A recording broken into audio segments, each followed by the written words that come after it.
35 பாடல்கள்னால் நீங்கள் யோசிச்சு பாருங்கள், ஒரு பாட்டுக்கு 5 நிமிஷம் நீங்கள் டைம் எடுத்தால் கூட 35 பாடல்கள்னு சொல்கிறாங்க. அவங்க ஆடுறது போகிறது எல்லாத்தையும் சேர்த்து அதுக்கப்புறம் தான் ஆடியோ லான்ச்சுன்னு ஒரு கான்செப்ட்டுக்கு வருவாங்க. அதுக்கப்புறம் விஜய் பேசணும். டைரக்டர் பேசுவாரான்னு தெரியல, பட் விஜய் பேச்சை எல்லாருமே ரொம்ப ஆவலாக எதிர்பார்த்துட்ருப்பாங்க. ஸோ விஜய் பேசுனதோட முடியணும்னா கிட்டத்தட்ட 9:00 மேலே ஆகும். ஓகே.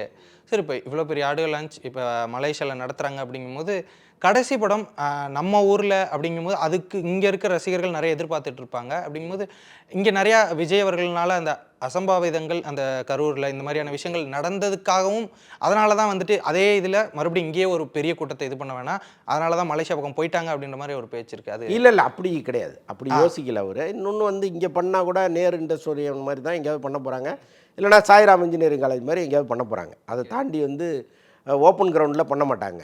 அதுக்கு நிறையா ஃபார்மாலிட்டிஸ் எல்லாம் இருக்குது. போய் கேட்கணும், மறுபடி அது வந்து தேர்தல் பிரச்சாரம் மாதிரி ஆகும், அல்லது கட்சி கூட்டம் மாதிரி மாறிடும். ஒரு சினிமா நிகழ்ச்சி மாதிரி இருக்காது. ஸோ அதெல்லாம் சேர்ந்து தான் சரி ஓகே, நீண்ட காலமாக அவங்களுக்கும் ஒரு கோரிக்கை இருக்குது. இன்னொன்று வந்து இப்போ அங்கே சென்டர் பாயிண்ட்டு வேர்ல்டு முழுக்க வர்ற ரசிகர்களுக்கு அது ஒரு சென்டர் பாயிண்ட்டாக இருக்குது. ஓகே. ஸோ அதனாலையும் அவங்க அங்கே பிளான் பண்ணி